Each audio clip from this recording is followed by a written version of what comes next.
Eh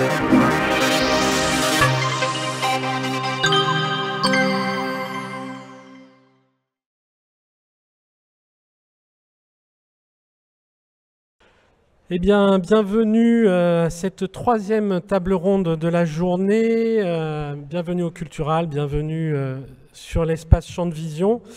Nous allons, après avoir traité de la vie des sols pour nourrir les plantes, nous allons parler de la vie des entreprises pour nourrir les hommes. Formation, entreprise, emploi, ce sont des sujets importants et prégnants dans le monde agricole et dans le monde économique français en général. Pour parler de ce sujet sur l'aspect agricole principalement aujourd'hui, j'ai avec moi autour de la table Emmanuel Bergouin, délégué régional de l'APECITAS Centre-Val de Loire. Bonjour. Bonjour. Bienvenue parmi nous, merci d'être là. Olivier Lefayet, à ma gauche, directeur des ressources humaines chez Arvalis. Bonjour. Bonjour, bienvenue. Et à ma droite, Gilles Tatin, directeur régional de l'ingénierie, de la formation à la direction régionale de l'agriculture et de la forêt Centre-Val de Loire, la DRAF Centre-Val de Loire. Bienvenue. Bonjour. Emploi, formation, voilà, on parle de tensions sur le marché de l'emploi, de difficultés de recrutement, de difficultés de trouver du personnel.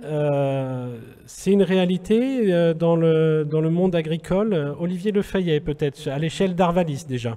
Oui, c'est une réalité dans le monde agricole et plus globalement sur l'ensemble du marché de l'emploi, avec une tendance assez forte sur certains types de métiers quand même. Notamment chez Arvalis sur des métiers de technicien d'expérimentation, donc sur des niveaux d'études Bac+2, Bac+3, où aujourd'hui on a des difficultés de recrutement. Arvalis, mais les autres acteurs du marché également, que ce soit des COP, des firmes, d'autres instituts techniques agricoles également. Ça, c'est une première tendance sur ce type de métier et également sur des profils, on va dire, dits digitaux. Donc tout ce qui touche à l'informatique ou au numérique, où là, c'est des marchés qui sont clairement en tension, où c'est à nous d'aller chercher les candidats. Et est-ce que c'est difficile de trouver des candidats ou est-ce que c'est difficile de trouver le bon candidat? C'est-à-dire, est-ce que vous avez quand même des postulants? On a des postulants, quantitativement, c'est pas énorme, mais on a des postulants. Après, le bon postulant, c'est celui qui coche toutes les cases, autant technique que comportemental. On peut avoir des candidats, mais en termes de quantité, c'est pas énorme. Emmanuel Bergouin, à l'APECITA, vous êtes en première ligne pour évaluer l'offre et la demande en termes d'emploi. Qu'en est-il? Est-ce que vraiment on est sur un marché de l'emploi en tension? Oui, effectivement, je confirme ce qui vient d'être dit. On mesure depuis quelques années maintenant un fossé un petit peu qui se crée entre la demande des entreprises et le nombre de candidats potentiels pour venir pourvoir à ces postes. D'autant que si on complète un petit peu le spectre en termes d'emploi accessible, alors si on reste uniquement sur les métiers de la grande culture ou de l'agrofourniture, qui sont un peu les thématiques de ce salon, on peut avoir des diversités de métiers, à la fois sur de la production, de la commercialisation, la recherche et expérimentation. Et en fait, sur ces pôles de métiers-là, on mesure bien effectivement des tensions, quels que soient les types d'entreprises, leurs spécificités, leur taille. Et donc, je rejoins en effet sur les niveaux de formation, où finalement les Bac+2 deviennent de plus en plus rares sur le marché de l'emploi. Alors ça peut s'expliquer sur le fait que ces publics ont envie aujourd'hui de poursuivre leur parcours de formation, tendre vers des Bac+3 minimum et parfois 4 et 5. Et donc on ne les retrouvera pas sur le marché de l'emploi sur ce niveau d'études-là. Avant d'en venir peut-être à la formation, un petit rebond sur votre intervention, Emmanuel. Vous évoquiez toutes les filières, toutes les typologies, etc. On s'aperçoit là en regardant derrière sur le mur de l'emploi, que j'invite chacun à aller voir, qu'il y a aussi des profils qu'on n'imaginait pas il y a quelques années dans les milieux agricoles. de la mécanique, ça existe depuis longtemps, mais on s'aperçoit que c'est un métier en tension, et aussi de l'ingénierie numérique ou des thématiques comme celle-ci. Est-ce que ces nouveaux métiers siphonnent un réservoir, ou est-ce qu'ils sont finalement dans la même situation et Alors, je ne sais pas si on peut parler vraiment de nouveaux métiers, en fait. Ce sont des compétences qui viennent s'adjoindre à des métiers existants. Aujourd'hui, on travaille de plus en plus avec de la data, donc vous parliez d'informatique. C'est vrai que quand on est même sur des métiers d'expérimentation, ce sont des compétences en fait qu'il va falloir aujourd'hui avoir ou développer, acquérir pour pouvoir répondre en fait aux exigences du poste. Pareil pour certains métiers en production où finalement on a aujourd'hui du matériel extrêmement performant équipé avec des outils d'aide à la décision ou avec voilà, des navigateurs qui supposent des compétences. Donc c'est plutôt plus que de nouveaux métiers, des compétences qui viennent vraiment venir renforcer ces compétences techniques attendues. Et ces compétences-là, elles sont complétées par des niveaux techniques plus élevés. C'est-à-dire qu'il y a quelques années, si je reprends l'exemple d'un technicien d'expérimentation, il était vraiment sur le terrain uniquement. Maintenant, ils doivent maîtriser notamment la technique sur des drones, des perches latérales. Donc, il faut quand même s'investir sur les nouvelles technologies, ce qui fait l'attrait du métier, et ça s'adapte aux mutations du monde agricole aussi. Alors, s'investir sur les nouvelles technologies, c'est aussi former les jeunes de ces nouveaux métiers, les évolutions de compétences. Et donc là, je me retourne vers vous, Gilles Tatin. Ces nouvelles compétences arrivent dans les différentes filières de formation, mais est-ce qu'elles font tout le plein, ces filières, ou est-ce qu'il y a certaines filières agricoles qui sont un petit peu délaissées ou boudées ? Alors, il n'y a pas de filières qui sont délaissées ou boudées, mais par contre, il y a un certain nombre de filières où on a des places qui sont disponibles, oui, dans les classes. Ça correspond aux métiers que mes collègues évoquent sur donc ces métiers en tension.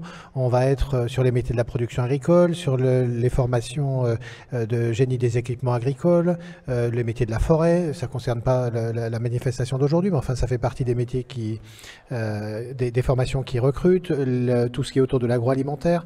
Donc voilà, on a un certain nombre de filières d'emploi où on offre des formations professionnelles qui débouchent directement sur ces emplois, et dans ces formations, il nous reste chaque année des places disponibles.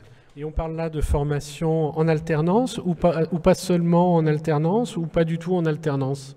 Pas seulement en alternance, certaines formations en alternance, mais depuis 3 ans, l'apprentissage a beaucoup progressé en termes d'effectifs.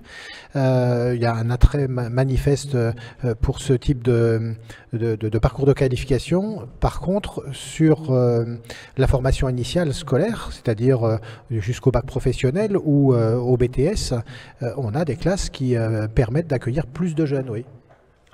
Merci. Alors, on a un public peu nombreux, mais de très grande qualité. Et il y a déjà une question, Jérôme. Exactement, Benoît.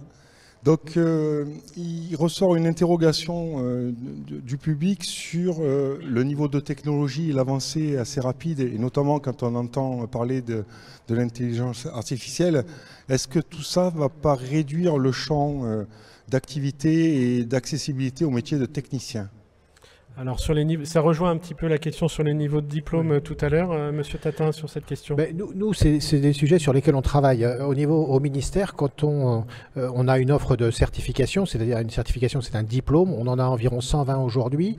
Tous ces diplômes sont travaillés avec la profession. Qu'est-ce que ça veut dire travailler ? Ça veut dire que quand on écrit un référentiel de diplôme, c'est-à-dire un document réglementaire qu'on va donner aux enseignants dans les lycées agricoles pour qu'ils puissent ensuite préparer les jeunes à exercer tel ou tel métier, eh bien ce référentiel de diplôme, il est préparé avec les professionnels. Et donc quand on parle d'agriculture connectée, d'intelligence artificielle, quand on parle d'évolution, comme le dit Madame Bergouin, d'évolution des compétences dans un métier, plus que de nouveaux métiers, je suis d'accord là-dessus, on a rédigé dans le référentiel d'activité professionnelle toutes les compétences qui sont attendues dans les prochaines années. Quand on rédige ce type de document, on le fait pour une période de 5 ans, parce que le monde change vite aujourd'hui. aujourd'hui. Et donc, tous les 5 ans, on remet le référentiel en question. Et par exemple, actuellement, je travaille avec la profession du domaine de la cinégétique. Bon, je fais des entretiens en entreprise, j'observe le travail, j'essaie de le comprendre et de le traduire comme me le disent les entreprises dans un document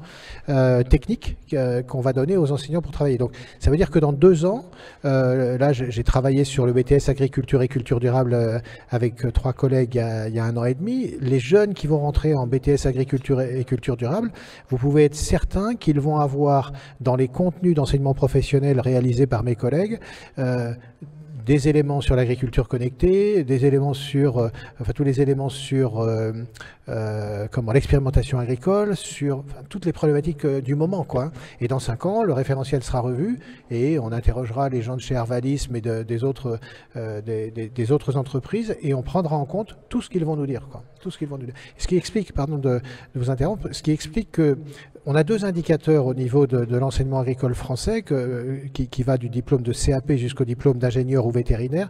On a 2 indicateurs de qualité auxquels on tient beaucoup. Le premier, c'est la réussite au diplôme. On a plus de 90% de réussite au diplôme dans toutes nos filières. Toutes filières confondues. C'est une moyenne.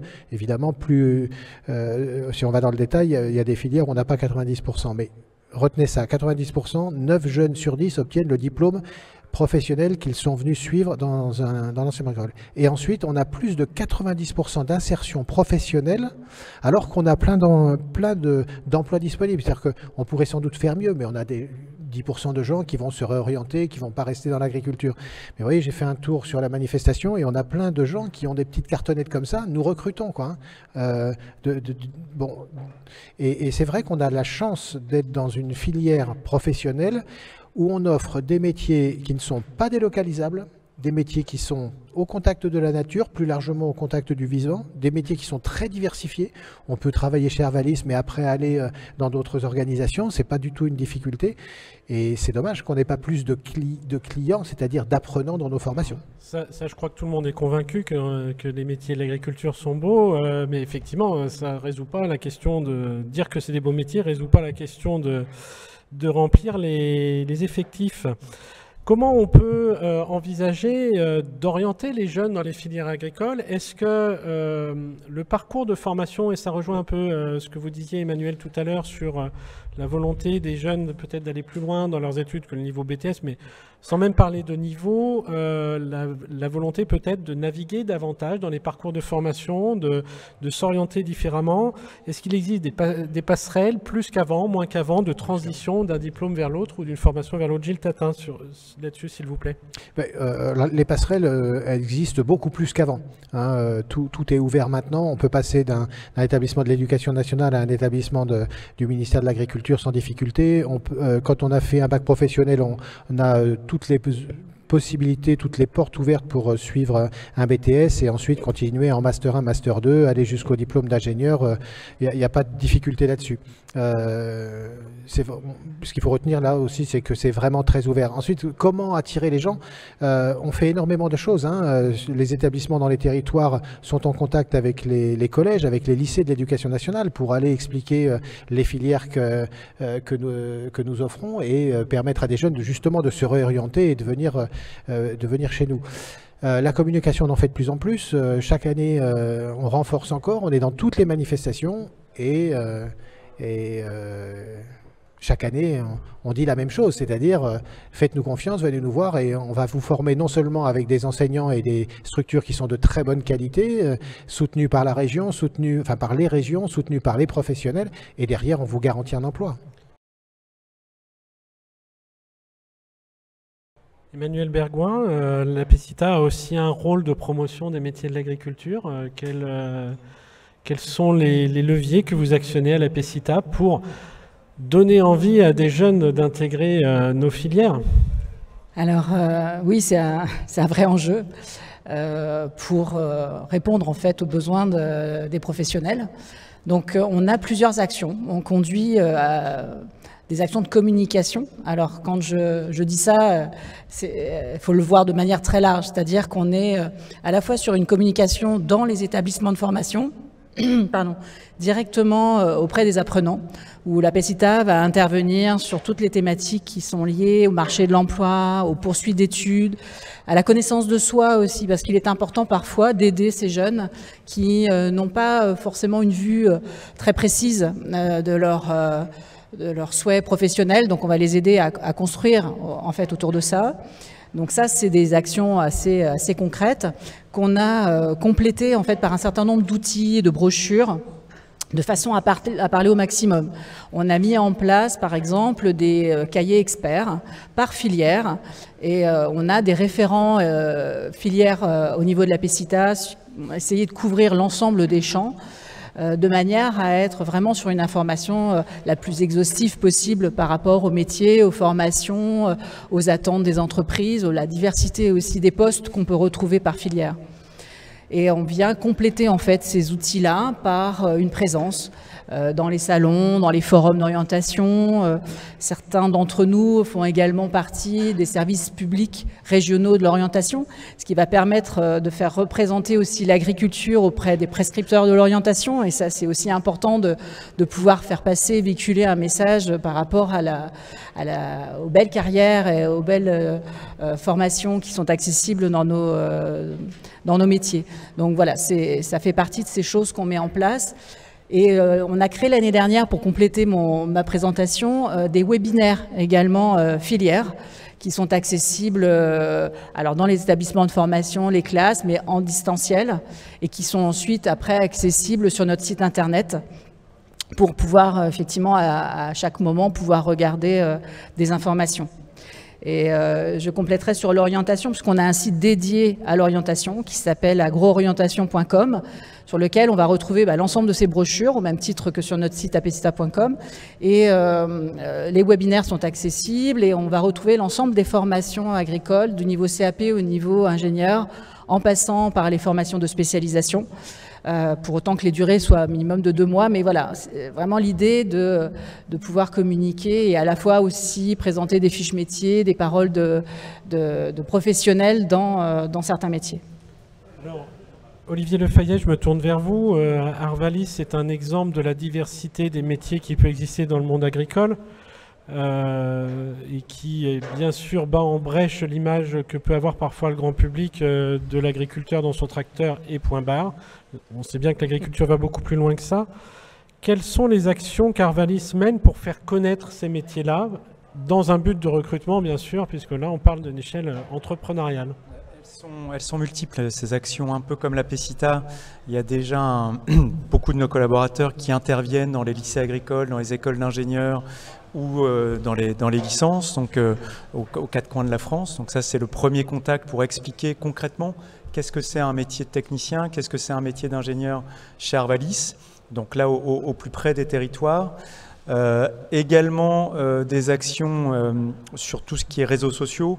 Donc on a bâti des petites vidéos d'1 minute 30, 2 minutes où nos collègues décrivent leur métier, quels ont été leurs parcours académiques et disent pourquoi c'est intéressant de faire ce métier-là et aussi pourquoi c'est intéressant de le faire chez Arvalis. Donc là, on le diffuse sur notre site internet, évidemment, et on le relaie aussi sur les réseaux sociaux. Ça peut être sur Facebook, Twitter ou LinkedIn, où on a une visibilité qui est assez forte. Aujourd'hui, on se rend compte, même si on a des plaquettes institutionnelles avec des témoignages métiers, que la jeune génération, c'est plutôt avec un smartphone dans la main, et d'avoir des témoignages très courts, ça permet en tout cas d'être un peu plus percutant. Alors justement, cet investissement de la sphère numérique, j'imagine qu'il se vit aussi dans les méthodes de recrutement. Chez Arvalis peut-être d'abord et puis après Emmanuel Bergouin, est-ce que pour recruter aujourd'hui, j'ai quelques années de carrière derrière moi, autrefois c'était la lettre manuscrite avec de Tribune Verte, c'est bien sûr plus du tout la même chose. Voilà, comment on va taper à la porte des potentiels candidats en leur disant regardez comment on existe, quoi. Déjà, il y a des canaux de diffusion, hein, notamment évidemment la PECITA qui reste un canal privilégié de diffusion d'annonces, les réseaux professionnels, les job boards institutionnels qu'on peut avoir. Donc aujourd'hui, on reçoit quasiment plus de lettres manuscrites, donc tout arrive via nos messageries. Après, la sélection reste assez similaire à ce qu'on a pu faire précédemment, c'est-à-dire qu'on reçoit quand même une lettre de motivation, quand même un CV. Aujourd'hui, le temps qu'on passe sur un CV, c'est très rapide, c'est moins d'1 minute. Donc il faut quand même bien comprendre le parcours académique et d'expérience du candidat ou de la candidate. Donc il faut que ce soit rapide. Après, dans les processus de recrutement, il y a toujours entre 2 et 3 entretiens de recrutement, généralement en physique. On essaie de le faire dans un temps plus limité qu'avant, lié notamment au marché du travail qui est quand même difficile, donc on va dire que c'est le premier qui dégaine qui peut attraper la mise. Donc là-dessus, c'est un enjeu d'être rapide. Et ce qui n'est pas toujours évident, notamment dans un institut technique agricole comme Arvalis, qui est très délocalisé. Donc aujourd'hui, on fait quand même beaucoup d'entretiens de recrutement en visio, mais voilà, la relation humaine quand même est importante et il y a au moins un des entretiens qui se fait en physique. Emmanuel Bergouin, comment conseillez-vous, parce que vous avez aussi ce rôle de conseil à la PECITA, les entreprises pour favoriser leur recrutement et la manière, encore une fois, d'interpeller et de manifester l'offre aux candidats? Le monde est un peu inversé par rapport à quelques années. Et voilà, comment dire, regardez, monsieur le candidat ou madame la candidate, il y a un poste chez moi. Alors plusieurs éléments peuvent venir améliorer, en tout cas essayer d'être plus impactant possible quand on est en recrutement. Je rejoins effectivement ce que disait Olivier sur les process de recrutement qui doivent être de plus en plus courts. C'est-à-dire qu'aujourd'hui, il y a peu de candidats.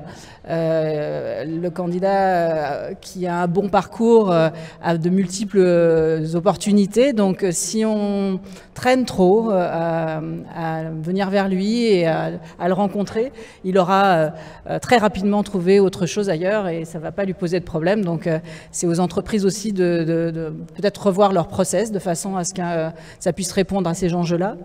Et puis le point qui est aussi important, c'est la visibilité. Alors ça va passer par la visibilité de l'entreprise qu'elle va mettre en place sur les réseaux sociaux. Alors peut-être effectivement choisir le réseau qui va correspondre aux typologies de postes pour lesquels elle recrute. C'est vrai que sur les postes de technicien cadre ingénieur, on va retrouver des choses, des offres intéressantes sur LinkedIn. Peut-être que sur des postes moins qualifiés, on va plutôt utiliser des Facebook ou des Instagram. Enfin voilà, il y a d'autres canaux qui vont être peut-être plus pertinents. Mais en tout cas, se rendre visible, c'est déjà un moyen de repérer ou en tout cas d'intéresser les candidats. Ensuite, on parle beaucoup de marque employeur. Alors, ça rejoint sur cette visibilité, mais pour autant que ce qui est annoncé dans le cadre de cette marque employeur ne soit pas erroné. C'est-à-dire qu'on ne va pas valoriser l'image d'une entreprise simplement pour sortir du lot, parce que très rapidement, finalement, si les valeurs et l'image qu'on affiche ne répondent pas finalement à ce qui se passe dans l'entreprise, ça va desservir la marque. C'est-à-dire qu'il ne faut pas être sans savoir que les gens parlent, les candidats qui ne sont pas satisfaits de leurs expériences sur une entreprise, eh bien, ils vont véhiculer ce message-là et peut-être que finalement, les impacts vont être plus importants que ce qu'on imagine à ce moment-là. Olivier Lefayet, chez Arvalis, comment vous travaillez votre marque employeur ? Justement, on y travaille aussi, à l'instar de ce que vient de dire Emmanuel, sur un guide des valeurs. Les valeurs, c'est extrêmement important. Aujourd'hui, un bon candidat, il peut avoir le bagage technique qu'il faut, c'est très bien, mais c'est plus suffisant. Donc il faut que ça colle à l'ADN d'Arvalis, et qui peut être différent d'une structure à une autre aussi. Donc il y a un guide des valeurs chez Arvalis qui existe depuis de nombreuses années, avec des valeurs incarnées, c'est-à-dire que c'est pas post-it posés sur un mur comme ont pu faire quelques entreprises.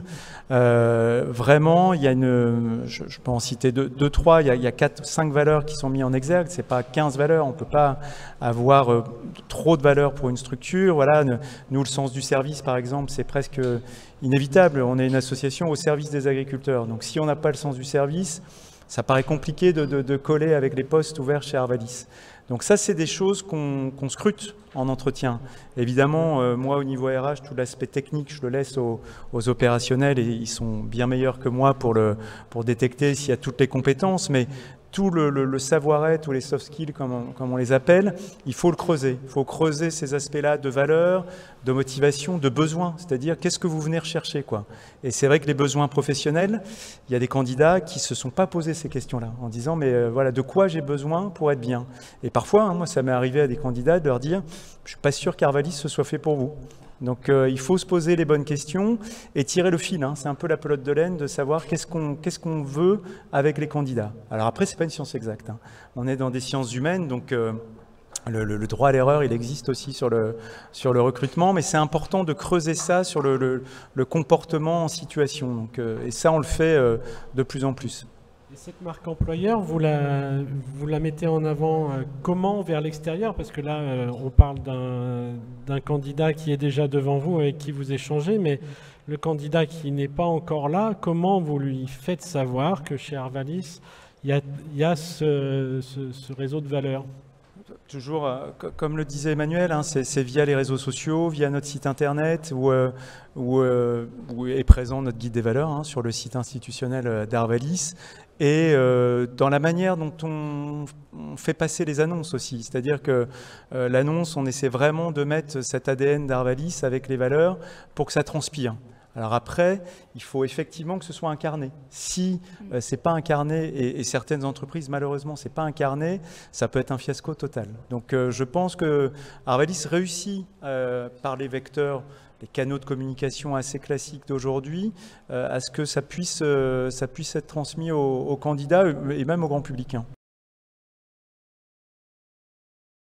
Est-ce qu'il y a des changements dans la manière d'appréhender la ressource humaine dans une entreprise pour que les salariés se sentent à l'aise, bien et aient envie de rester? Parce que on aura bien compris dans ce que vous venez de dire tous les deux, l'image véhiculée par le salarié sortant peut être très bénéfique comme très néfaste. Donc déjà, il faut éviter qu'il sorte, et puis qu'il sorte heureux s'il s'en va, quoi. Ouais. Alors déjà, je pense que c'est important quand la personne est intégrée dans l'entreprise. Moi, je pense que le premier mois, il est essentiel. Il est essentiel pour que les personnes se sentent intégrées, se sentent accueillies. Donc ça, c'est un point que certaines entreprises négligent. Alors ça peut paraître un peu basique, mais que les personnes aient un bureau, un ordinateur et le matériel nécessaire, ce que font pas toutes les entreprises. Donc cette capacité à intégrer, elle est essentielle. On peut aller un peu plus loin. Arvalis le fait notamment avec un séminaire des nouveaux sur 2 jours, où tous les nouveaux des 4 coins de la France se réunissent avec des présentations, des mises en situation, des moments de convivialité, où c'est essentiel. Cette intégration-là, si on ne la fait pas, il y a des personnes qui vont se dire, mais bon, est-ce que je suis vraiment attendu? Et ça se fait immédiatement. C'est-à-dire qu'on a des périodes d'essai qui sont de 3 ou 4 mois. Ce n'est pas attendre le 4e mois, c'est vraiment de le faire d'emblée pour que les personnes se sentent intégrées. Et notre fameuse génération Z qui arrive sur le marché de l'emploi, qui est forcément déconnectée des générations précédentes, comme toute nouvelle génération. Est-ce qu'il y a des leviers particuliers à employer pour la satisfaire, puisqu'aujourd'hui on en est là, il faut satisfaire ces employés? J'ai malheureusement pas la réponse, sinon je ne serais pas là aujourd'hui. En tout cas, on voit bien qu'il y a une tendance très forte sur une volonté d'équilibre professionnel et personnel beaucoup plus accrue. C'est-à-dire que, on va dire que j'ai à peu près le double de l'âge de ceux qui sortent d'études. On ne se posait pas toutes les questions en entretien. Aujourd'hui, il n'y a aucun frein à demander est-ce qu'il y a des congés, est-ce qu'il y a des RTT, est-ce qu'il y a du télétravail, est-ce qu'il y a des tickets restaurants. Les personnes posent toutes ces questions-là. C'est-à-dire qu'il n'y a pas de tabou. Donc, Et aujourd'hui, vraisemblablement, le travail qui pouvait être un engagement extrêmement fort, notamment sur les métiers d'ingénieur agronome, de technicien d'expérimentation, c'est toujours le cas, mais c'est peut-être pas leur vie à 100%, parce qu'ils veulent vivre à côté d'un point de vue familial, sportif, culturel ou autre. Et ça, c'est sans doute un tout petit peu nouveau. Cet équilibre-là, c'est même plus une question, quoi. Ça pouvait être une question il y a quelques années, aujourd'hui c'est comme ça. Et donc on est obligé de vivre avec. Emmanuel Bergouin, peut-être. Oui, je partage effectivement ce qui est dit. On a de plus en plus de candidats qui sont en attente d'une certaine flexibilité. Qu'est-ce que l'entreprise va pouvoir, comment l'entreprise va pouvoir s'adapter en fait par rapport à certaines de mes demandes. La demande du télétravail aussi est devenue vraiment presque. Oui, c'est ça, effectivement, presque une des premières questions en fait dans les étapes de recrutement. Alors l'effet Covid certainement a joué, a accéléré un petit peu le phénomène, même si on avait déjà peut-être engagé un peu la tendance, mais ça s'est un petit peu accéléré. Une vraie bascule, oui. Oui, c'est ça.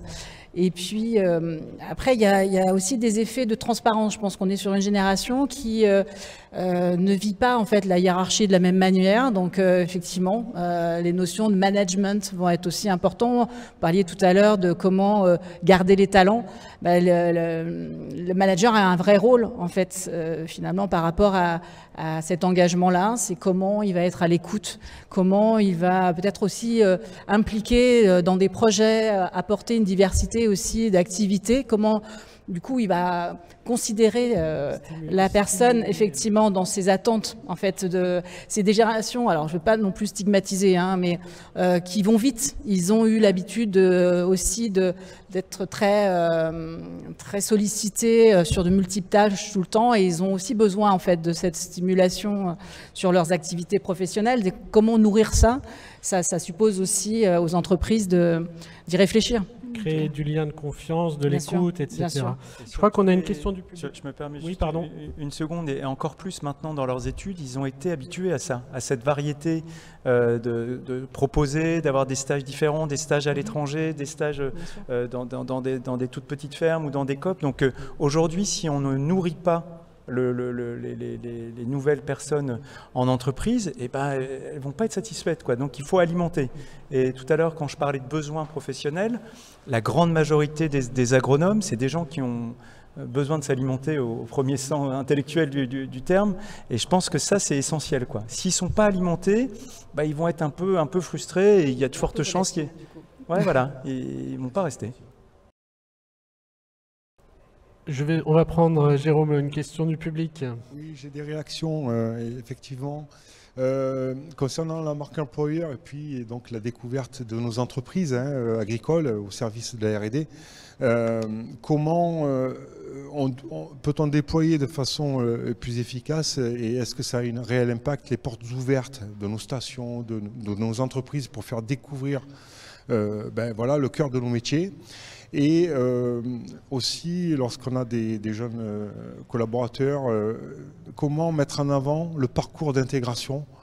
Et puis les perspectives, souvent, ne sont pas très lisibles ou plutôt intangibles dans une offre d'emploi. Et donc toutes ces perspectives de développement dans une entreprise, comment on peut se les approprier de façon plus efficace? Les perspectives d'évolution, les perspectives de carrière, et puis effectivement faire venir des jeunes dans les entreprises. L'industrie s'est beaucoup approprié cet outil-là pour démystifier ces métiers. Est-ce que l'agriculture fait pareil ou peut faire pareil? Emmanuel Bergouin, peut-être en premier? Ça serait souhaitable en tout cas. Je pense que quand on échange avec des jeunes, et ça est encore arrivé sur le salon, ils n'ont pas forcément une vision très exhaustive de toutes les entreprises finalement vers lesquelles elles pourraient aller, et quelles sont les activités en fait de ces entreprises-là. Donc si on parlait de communication tout à l'heure, ça rejoint ça, c'est-à-dire que faire connaître, c'est aussi une façon de sensibiliser, d'intéresser, et peut-être du coup d'encourager des candidatures derrière. Olivier Lefayet. Oui, c'est ça. Je pense que la connaissance des métiers, est pas suffisamment forte. On le voit là sur l'espace trajectoire d'avenir, on a des témoignages métiers et des personnes qui viennent poser des questions ensuite, qui découvrent, qui disent « Ah ben je ne savais pas qu'il y avait ça chez Arvalis ». Donc aujourd'hui, le champ des possibles n'est pas suffisamment connu. Alors, quelqu'un qui est ingénieur agronome, c'est très large, c'est-à-dire que nous, on a pas 250 ingénieurs agronomes, mais certains sont sur un segment très précis, sur la fertilisation, sur le sol, et d'autres qui ont des choix de carrière, d'être un peu plus généralistes, qu'on appelle les ingénieurs régionaux chez Arvalis, qui ont une connaissance peut-être plus globale et moins précise. Et je pense que ça, la connaissance des métiers, est pas forcément connue, alors que généralement dans les écoles, tout le monde dit « Ah bah oui, on a entendu parler d'Arvalis, c'est une référence scientifique », mais exactement sur les métiers, c'est pas suffisamment connu. Donc on a un travail encore d'approfondissement à mener. Alors ça m'amène deux questions immédiatement. Est-ce que les profils des étudiants ont évolué aussi dans le temps on sait que le nombre d'agriculteurs diminue en rapport à la population générale, donc par ricochet, le nombre d'enfants d'agriculteurs diminue par rapport au nombre d'enfants de non-agriculteurs. Est-ce que la connaissance des métiers de l'agriculture, elle n'est pas aussi modifiée par cela? Dans les formations, Monsieur Tatin, est-ce qu'on a aujourd'hui encore majoritairement des enfants ou petits-enfants d'agriculteurs ou ça se diversifie beaucoup? En fait, dans les formations, ça représente la société française. Vous avez dit on a moins d'agriculteurs. Oui, on a beaucoup moins d'enfants d'agriculteurs aujourd'hui dans les formations. On est passé à moins de 12% dans les formations de la production agricole cette année. Vous voyez, donc, moi, quand j'ai terminé mes études il y a 35 ans, on était encore 70% enfants de fils ou filles d'agriculteurs. Aujourd'hui, on a moins de 12%. Par contre, on a une grande diversité de population qui est issue du milieu rural. Et donc, voilà, le milieu rural, ça n'est pas que l'agriculture. Et on accueille environ 50% de jeunes qui sont issus du milieu urbain et périurbain. Emmanuel Bergouin, à l'échelle des candidats et de la recherche d'emploi, est-ce qu'on a cette même évolution-là? J'imagine que oui. C'est la même. Effectivement, parmi les candidats inscrits à la PISTA, on est à peu près à une belle équité entre les hommes et les femmes, enfin une belle égalité d'ailleurs. À peu près autant de femmes que d'hommes s'inscrivent. Et par contre, on constate aussi une évolution des niveaux de formation. Si on compare avec une dizaine d'années, on a, mais ça rejoint la tendance de tout à l'heure, hein, moins de bac plus 2 et plus de bac plus 3, plus 4, plus 5. Effectivement. Alors, c'est vrai que c'est intéressant aussi finalement ce changement de population par rapport au métier et par rapport à l'histoire. C'est-à-dire que des jeunes qui ne sont pas issus du monde agricole, alors certes, il faudra les accompagner très certainement sur l'acquisition de certaines compétences. Quand on a grandi dans une exploitation, il y a effectivement des connaissances qu'on acquiert très, très petit et qu'on n'a pas aujourd'hui. Alors classiquement, on nous parle de conduite de matériel, par exemple, qui ne sont pas des compétences qui sont acquises quand on n'est pas issu du monde agricole. Donc il y a peut-être des choses à réfléchir et à construire autour de ça. Par contre, ce sont des personnes qui ne sont pas non plus acculturées par rapport au monde agricole et qui finalement, n'ayant pas évolué dans un environnement familial avec l'histoire finalement que peut être portée par des héritages successifs, arrivent avec un regard un peu neuf, des interrogations qui sont neuves aussi et qui peuvent être intéressantes finalement si on les écoute par rapport à des innovations ou des pratiques qui peuvent finalement être revues parce qu'on se pose des questions différentes. Olivier Lefayet, sur ce regard un petit peu décalé, j'imagine que ça peut être intéressant pour un organisme qui fait de l'expérimentation, de la recherche et qui donc cherche des regards nouveaux. Oui, alors on a toujours des candidats qui sont issus du monde agricole, pas forcément leurs parents, mais l'environnement familial proche, oncle, cousin. Et inévitablement aussi, ça vient d'autres horizons, urbains ou périurbains, et avec une part aujourd'hui de femmes qui est plus importante chez Arvalis. C'est-à-dire qu'on est quasiment à 50-50, mais petit à petit, la part de personnel féminin gagne quasiment 1% chaque année. Alors c'est assez représentatif de l'enseignement agricole. Hein. Il y a un an, j'étais à l'ENSAT à Toulouse. Je crois que vous avez trouvé des supportrices là. Ouais. Je vois. Ouais. J'étais à l'ENSAT à Toulouse où aujourd'hui, je crois que c'est 65% des diplômés qui sont des diplômés EES. Donc mécaniquement, les candidates, on a plus de candidates que de candidats. Principalement sur les postes d'ingénieurs, sur les postes de techniciens, ça reste encore majoritairement masculin, mais sur les postes d'ingénieurs, c'est clairement encore très féminin. Donc il est vraisemblable que l'Institut technique agricole Arvalis soit à 60% féminin dans les quelques années à venir. Gilles Tatin, sur ces questions-là, et je vous pose tout de suite une autre question qui va peut-être recouper ce que vous vouliez dire. Est-ce que l'offre de formation a évolué aussi dans ce sens-là, en disant on accueille aujourd'hui des jeunes qui n'ont pas ce bagage familial et donc peut-être des connaissances évidentes sur certains points que autrefois les jeunes avaient en arrivant en formation? Est-ce que les parcours ont été modifiés, les programmes ont été modifiés en conséquence pour revenir peut-être sur des éléments très basiques de l'agriculture? Oui, alors ce que je voulais dire, c'est qu'on a dans l'enseignement agricole la parité, 52% de jeunes filles, jeunes femmes, et puis 48% de garçons dans les formations agricoles. Pour répondre à votre question, oui, les formations agricoles ont changé parce qu'effectivement la sociologie du public a changé.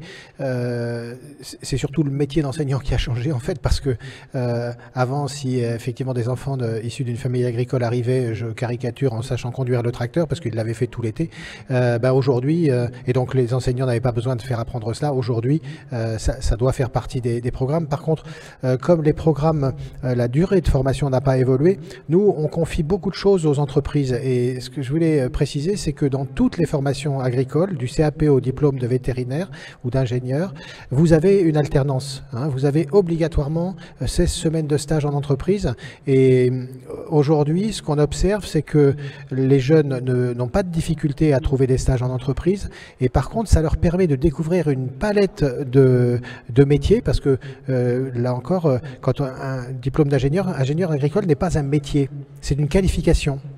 Hein, mais avec une qualification d'ingénieur agricole, on va pouvoir être face à 50 métiers, peut-être 80, je ne sais pas exactement, mais en tous les cas, une diversité d'emplois possible en fonction de ses aspirations, de ses intérêts personnels, familiaux et autres. Donc ça, c'est quelque chose qu'il faut aussi avoir en tête, c'est que la formation agricole qui alterne formation de savoir savant plus formation de savoir-faire avec les entreprises, elle permet de s'orienter aussi, elle permet de se dire tiens, je vais plutôt aller ensuite vers l'expérimentation, ce sera peut-être Arvalis ou un concurrent, je vais plutôt aller vers la production agricole dans une exploitation agricole, ou je vais plutôt m'orienter vers des métiers de la mécanique ou des choses comme ça. Mais vraiment, les stages en entreprise sont une voie d'orientation forte, quoi. Les stages et l'apprentissage. Et l'apprentissage, bien sûr. C'est un point important hein, sur lequel Arvalis a beaucoup investi sur les dernières années, d'avoir toujours un volume d'apprentis de plus en plus fort. Hein, et on s'inscrit même un peu plus fortement là prochainement avec une construction où on est partie prenante avec un établissement qui est le lycée Latouche en Bretagne et l'université d'Angers pour construire une licence professionnelle. C'est-à-dire qu'aujourd'hui, on a bien vu qu'il fallait être vraiment acteur pour attirer les futurs diplômés. Donc on a pris notre bâton de pèlerin pour aller voir le lycée agricole en Bretagne avec mes collègues de la région Ouest, aller voir l'université d'Angers et construire aussi des référentiels de diplômes qui soient adaptés à nos besoins. Et c'est une licence qui va voir le jour en septembre 2024 et qui répondra à nos besoins. Alors à nous, mais sûrement à d'autres acteurs évidemment du monde agricole, mais ça veut dire qu'on est amené à être vraiment acteur dans la construction, quoi. Et ça c'est nouveau, c'est-à-dire qu'avant c'était plutôt les diplômes qui nous guidaient un peu sur le recrutement. Aujourd'hui il y a des choses dans le référentiel, notamment on va dispenser quasiment 150 heures, donc c'est quand même important. Il ressort une interrogation où finalement, aujourd'hui, est-ce que l'ingénieur diplômé, c'était pas le BTS d'hier, finalement, dans son métier. Avec l'apport de numérique, de digital, on voit quand même un niveau de complexification du métier de technicien qui, au final, se rapproche de façon très subtile, mais de ce qu'on attendait d'un ingénieur. C'est une bonne question, je pense. Gilles Tatin, peut-être, pour commencer. Oui, alors, depuis que je travaille dans la formation professionnelle, j'ai exercé avant en chambre d'agriculture, j'entends et j'observe cette question de la déqualification. C'est ça que je crois comprendre. C'est-à-dire que le bac professionnel d'aujourd'hui, c'était le CAP d'avant-hier, et le BTS, c'était le bac professionnel, et l'ingénieur, c'est le BTS d'aujourd'hui. La question est posée dans l'autre sens, là, quand même, en disant qu'on est plutôt à dire que on cherche la qualification est plutôt en phase d'augmentation, finalement. C'est-à-dire que pour un niveau de qualification équivalent, il faut aller au diplôme supérieur parce qu'il est beaucoup plus complexe. Oui, mais aujourd'hui, on a comment un goulot d'étranglement pour les BTS. Les jeunes qui sortent avec un BTS trouvent immédiatement du travail. Hein. Ils n'ont pas besoin d'avoir une qualification d'ingénieur, non pas parce qu'elle n'est pas intéressante, mais parce que s'ils ont envie de s'insérer, ils trouvent. Et ensuite, par la formation continue, si à 40 ans, ils ont envie de devenir ingénieur, ils le seront. Hein. Il n'y a aucun souci là-dessus, quoi. Hein. Parce que les entreprises offrent aussi dans leur plan de formation des plans d'évolution de carrière. C'est parce que si vous ne l'offrez pas, les gens vont partir.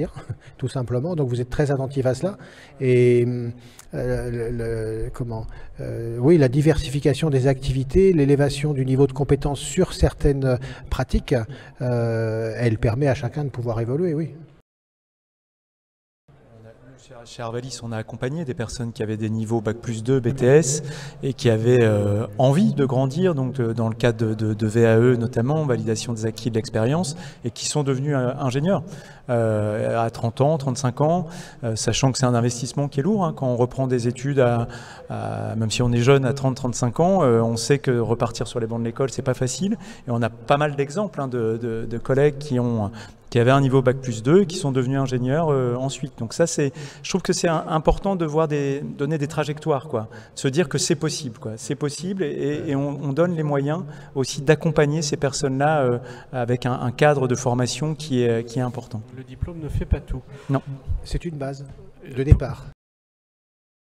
Pour terminer, parce que nous avons déjà dépassé le temps imparti, Gilles Tatin, une toute dernière question pour le mot de la fin. Je voudrais que vous me parliez des nouvelles formations qui peuvent naître et qui répondent, et ça rejoint un petit peu tout ce qu'on vient de dire, à des problématiques professionnelles naissantes. On a évoqué ensemble avant cette table ronde le certificat de spécialisation responsable d'unité de méthanisation. Oui, typiquement une nouvelle certification qui est offerte au niveau du ministère depuis 2020. On est en train d'en construire une autour des métiers de l'arboriculture. Nous n'avons pas aujourd'hui en termes de qualification de formation en arboriculture. Bon, on est en train de l'écrire avec des collègues. Elle sera disponible en septembre 2023. Ce sera un certificat de spécialisation conduite de production arboricole. Et celle que vous évoquez, en fait, la méthanisation, on sait que ça se développe depuis une quinzaine d'années. Là, depuis 5 ans, c'est devenu un enjeu fort pour les territoires, pour les agriculteurs, et à la demande donc de la Fédération nationale des méthaniseurs de France, qui nous a sollicité, on a construit avec eux, dans une démarche similaire à celle que vous avez avec les écoles de Bretagne, un certificat de spécialisation qui dure 6 mois, avec une période en centre de formation plus de l'alternance en entreprise, un certificat de spécialisation qui s'appelle responsable d'une unité de méthanisation agricole, oui. Bon, c'est peut-être pas forcément un nouveau métier, parce que derrière, il y a des compétences qui existaient déjà dans d'autres métiers. En tous les cas, c'est un emploi qui agrège une diversité de compétences et qui, au travers de cette certification-là, répond parfaitement à un besoin du moment, quoi. Merci. Eh bien, ça sera le mot de la fin. On peut résumer ça donc à plus de relations entre l'entreprise et les établissements de formation, plus de relations entre l'entreprise et les candidats futurs et ses employés, et beaucoup d'écoute et de savoir-être. Je vous remercie de votre apport pour cette table ronde. Merci au public pour ces questions. Merci à vous. Une bonne continuation. On enchaînera avec une table ronde autour de la biodiversité.